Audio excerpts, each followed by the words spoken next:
Hello students, आज की class में हम भाषा, व्याकरण और लिपि के संबंध में पढ़ेंगे। भाषा के बारे में तो आप पहली क्लास से ही पढ़ते आते हैं। देखिए, भाषा शब्द की व्युत्पत्ति मतलब वो कहाँ से निकली है, कैसे उत्पन्न हुई है। भाषा शब्द संस्कृत की भाष्य धातु, मूल धातु है, ये भाष्य से बना है। भाष्य का अर्थ है व्यक्त वाणी, मतलब अपने भावों को व्यक्त करना।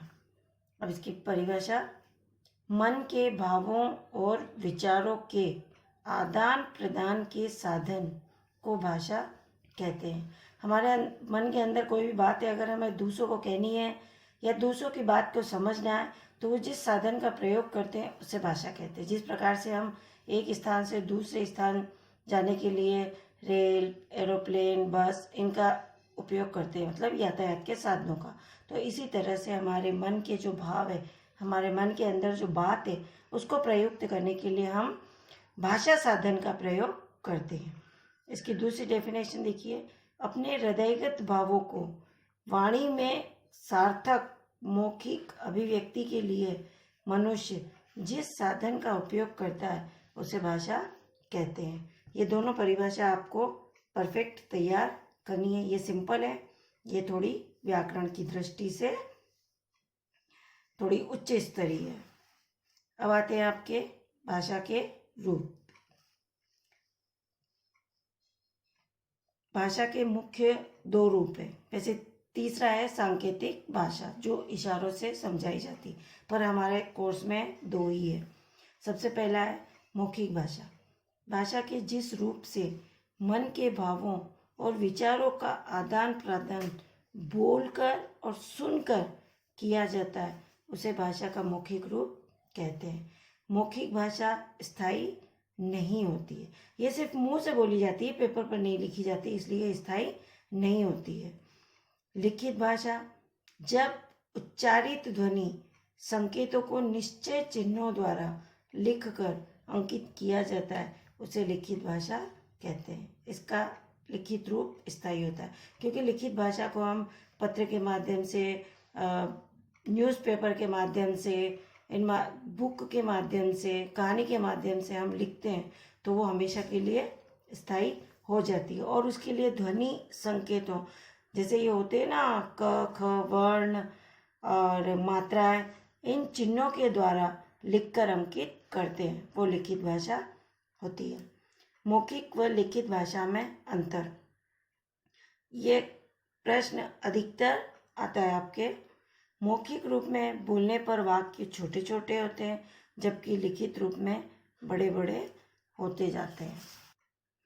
मौखिक भाषा स्वाभाविक होती है, जबकि लिखित भाषा कृत्रिम होती है। जब हम मुंह से बोलते हैं तो हमारे स्वाभाविक भाव व्यक्त होते हैं, उस समय हमें जो याद आता वही बोलते हैं, लेकिन लिखते समय हम कई तरह के भावों को कई प्रकार से क्रमबद्ध तरीके से और दूसरे नज़रिए से भी लिखते हैं। मौखिक भाषा पर स्थानीय बोलियों का प्रभाव रहता है, जबकि लिखित रूप में नहीं रहता है। मतलब हम जब भाषा बोलते हैं तो हम जैसे गुजरात में रहते हैं तो हमारी मौखिक भाषा पर गुजराती भाषा का प्रभाव पड़ेगा, हम राजस्थान में रहते हैं तो हमारी मौखिक भाषा पर राजस्थानी भाषा का प्रभाव पड़ेगा। इसी तरह से स्थानीय बोलियों का प्रभाव पड़ता है। मौखिक भाषा परिवर्तनशील होती है, लिखित भाषा स्थिर होती है। मौखिक भाषा में सदैव ताजगी रहती है, लिखित भाषा रूढ़ और प्राचीनता से युक्त होती जाती है। मतलब मौखिक भाषा हमेशा जब हम बोलेंगे तब वो ताजी रहेगी, और लिखित भाषा तो हम लिख कर रख देंगे तो वह प्राचीन होती जाएगी, पुरानी होती जाएगी, और समय के साथ और विकास के साथ नए नए शब्द जुड़ते जाते हैं। भाषा के विविध रूप।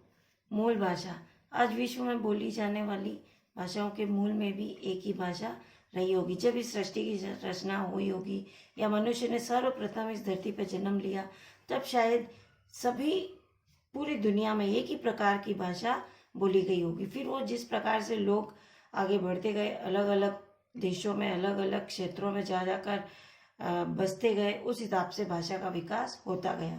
लेकिन जो सबसे पहले भाषा बोली गई होगी, शायद आज हमें उसका ज्ञान न हो। विभाषा, प्रांतीय या अप्रांतीय आधार पर, प्रांतीय अर्थात स्टेट आधार पर वर्गीकृत होने पर भाषाओं को विभाषा कहा जाता है। जैसे पंजाब में पंजाबी बोली जाती है, गुजरात में गुजराती, महाराष्ट्र में महाराष्ट्रियन, राजस्थान में राजस्थानी। इस प्रकार की ये भाषाएं प्रांतीय भाषा होती है, तो ये विभाषा कहलाती है। बोली, भाषा के स्थानीय रूप को बोली कहते हैं। बोली किसी प्रांत के बहुत छोटे से क्षेत्र में बोली जाती है। भोजपुरी, मगही, मालवी, और जैसे हम घर में भी बोलते हैं तो वो बोली ही होती है। उपबोली, व्यक्तिगत बोली ही सामूहिक रूप में प्रयुक्त होने पर उपबोली बनती है।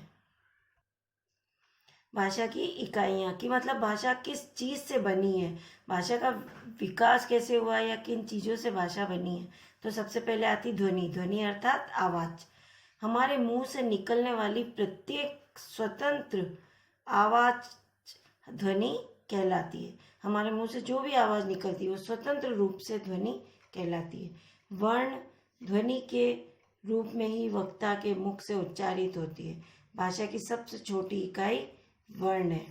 भाषा की सबसे छोटी इकाई वर्ण है। मतलब हम जैसे नर्सरी में सबसे पहले हम वर्ण सीखते हैं, फिर फर्स्ट या यूकेजी में आते हैं तब हम मात्रा शब्द सीखते हैं, फिर मात्राएं सीखते हैं, और फिर जब हम जैसे जैसे बड़ी क्लास में बढ़ते जाते हैं उस हिसाब से हम वाक्य सीखते हैं और फिर हम परफेक्ट भाषा बोलने लग जाते हैं। तो सबसे पहले हमें वर्ण ही सिखाए जाते हैं, इसलिए भाषा की सबसे छोटी इकाई वर्ण है। लेकिन सबसे पहले हम आवाज़ करना सीखते हैं, फिर उन आवाज़ मतलब वो वर्ण ध्वनि का रूप लेते हैं, और फिर उसके बाद शब्द। वर्णों के सार्थक समूह को शब्द कहते हैं। हम छोटी क्लास में वर्ण सीख जाते हैं, फिर उनको जमा कर लिखना, उनका सही अर्थ निकालना, जैसे क म ल, इस तरह से उनको एक समूह में रखना सार्थक, वो शब्द कहलाता है। और फिर आते हैं आपके पद। वाक्य में प्रयुक्त शब्द के व्यवहारिक रूप या विभक्ति युक्त शब्द को पद कहते हैं। जैसे हमने पद परिचय में पढ़ा था कि शब्द स्वतंत्र है, तब तक तो वो शब्द है, जैसे वर्णों से बना है तो वो सिर्फ शब्द है, लेकिन जब वो वाक्य में शामिल हो गया तो वो पद बन जाता है। इसी तरह से पद बने हैं, शब्द से पद बने। उसके बाद आती है हमारा लास्ट वाक्य कि अब हम भाषा पूर्ण रूप से सीख गए। शब्दों के मेल से अब तक पूर्ण विचार प्रकट होता है तो वह शब्द समूह वाक्य कहलाता है, और शब्दों के सार्थक समूह को वाक्य कहते हैं। ये इसकी परफेक्ट डेफिनेशन है। वो आपका भाषा का था। अब आता है आपका व्याकरण। व्याकरण अर्थात विश्लेषण करना। परिभाषा। व्याकरण वह शास्त्र है जिसकी सहायता से हम किसी भी भाषा को शुद्ध रूप में बोलने, पढ़ने व लिखने के नियमों का ज्ञान प्राप्त करते हैं। कोई भी शब्द गलत है या इसकी मात्रा ऐसे लगेगी या ये संज्ञा है या ये सर्वनाम है, ये क्रिया है, ये हमें कैसे पता चलता है? जब हम व्याकरण की बुक खोलकर देखते हैं तभी हमें पता चलता है कि ये शब्द पद है या ये शब्द है, ये ध्वनि है, ये वर्ण है। इन सब की जानकारी हमें व्याकरण से ही मिलती है। तो व्याकरण से नियमों में स्थिरता आती है। अगर नियम नहीं होंगे तो फिर हम भाषा अच्छे से नहीं सीख पाएंगे। व्याकरण के मुख्य 4 अंग हैं। सबसे पहले वर्ण विचार। वर्ण विचार में वर्णों के बारे में जानने को मिलता है सब कुछ। जैसे इसके अंतर्गत वर्णों का आकार, वर्गीकरण, उनके मेल से शब्द निर्माण प्रक्रिया का उल्लेख किया जाता है। मतलब वर्ण क से लेके ज्ञानी तक, अ से लेके ऋषि तक, ये जितने भी वर्ण हैं इनका आकार कि इनको किस तरह से बनाना है, और इनका वर्गीकरण, और इनको मिलाकर किस तरह से कौन सा शब्द बनता है, किसको कैसे मिलाया जाता है, ये सारा हम वर्ण विचार के अंतर्गत पढ़ते हैं, और ये व्याकरण से ही हमें पता चलता है। उसके बाद आता है शब्द विचार। ये सब क्रमबद्ध ही पढ़ना पड़ता है। पहले वर्ण विचार पढ़ेंगे फिर शब्द विचार ही। ऐसा नहीं कि पहले वाक्य विचार पढ़ लो फिर वर्ण विचार के बारे में, ऐसा नहीं होता इसमें शब्द के भेद, उत्पत्ति, व्युत्पत्ति व रचना आदि के साथ शब्द प्रकारों का उल्लेख किया जाता है। कि शब्द कितने प्रकार के होते हैं, सार्थक, निरर्थक, ये कौन सा शब्द है, ये संज्ञा शब्द है, ये सर्वनाम शब्द है, ये सब कुछ हमें शब्द विचार के अंतर्गत पढ़ने को मिलता है। उसके बाद आता है आपका पद विचार। इसमें शब्द से पद निर्माण प्रक्रिया, मतलब शब्द से पद कैसे बनता है और फिर वो पद किस प्रकार से वाक्य में प्रयुक्त होता है, ये सारा प्रोसेस और पद के विविध रूपों का वर्णन पद विचार में पढ़ने को मिलता है। वाक्य विचार, इसमें वाक्य के भेद, अन्वय, विश्लेषण, संश्लेषण, रचना, अवयव, वाक्य निर्माण आदि का उल्लेख किया जाता है। जैसे समास, संधि, ये सब कुछ चीजें इन्हीं के अंतर्गत आती है। अब आता है आपका मुख्य टॉपिक लिपि। लिखित ध्वनि संकेतों को लिपि कहते हैं। हम लिखते समय जो भी ये लिखते हैं, जैसे ये ल और इसको मात्रा लगाई, ये ख, तो ये जो ध्वनि संकेत चिन्ह है इनको लिपि कहते हैं। भाषा को मौखिक ध्वनियों को जिन चिन्हों के द्वारा लिखा जाता है उन्हें लिपि कहते हैं। हिंदी, मराठी, नेपाली, कोंकणी, संस्कृत, प्राकृत, अपभ्रंश आदि भाषाओं में होता है। देवनागरी लिपि का प्रयोग इतनी भाषाओं में होता है, मतलब ये इतनी भाषाएं देवनागरी लिपि में लिखी जाती है। अंग्रेजी की लिपि रोमन, फारसी, उर्दू भाषा की लिपि फारसी, पंजाबी भाषा की गुरुमुखी और इंग्लिश की रोमन। मगर देवनागरी लिपि में इतनी भाषाएं लिखी जाती है। भाषा की दो प्राचीन लिपियां थी, ब्राह्मी लिपि और खरोष्टी लिपि। देवनागरी लिपि का विकास भी ब्राह्मी लिपि से हुआ है। जैसे इसमें लिखा है, इनमें से ब्राह्मी लिपि से ही देवनागरी लिपि का विकास हुआ। ये बहुत प्राचीन लिपि है। अब आता है आपके देवनागरी लिपि की विशेषता।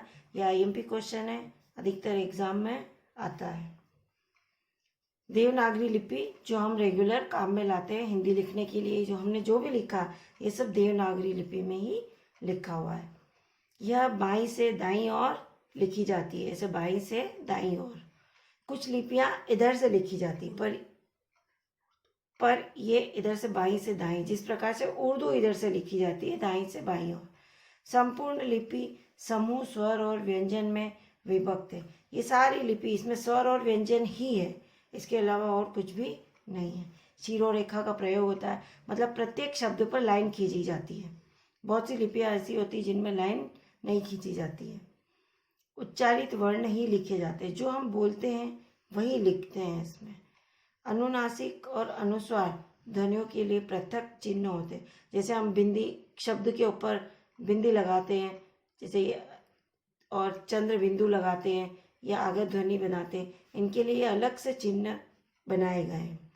इसमें स्वरों के लिए मात्राओं की निश्चित व्यवस्था है। स्वरों के ऊपर जो मात्रा लगाते हैं, आ की, ई की, इनकी भी निश्चित व्यवस्था है कि किस शब्द के ऊपर कौन सी मात्रा लगाएंगे तो कौन सा शब्द बनेगा। मात्राओं का प्रयोग व्यंजनों और स्वरों के संयोग के समय होता है। यह रोमन लिपि की अपेक्षा कम स्थान घेरती है। रोमन लिपि में हम इंग्लिश लिखते हैं ना, तो उसकी अपेक्षा ये कम स्थान, कम जगह लेती है। ये देवनागरी लिपि की विशेषताएं मुख्य रूप से परीक्षा में आता है अधिकतर। विभाषा, प्रांतीय आधार पर बोलियों का वर्गीकरण। आधुनिक भारतीय आर्य भाषाएं बहुरूपीय परिवार से संबंध रखती है।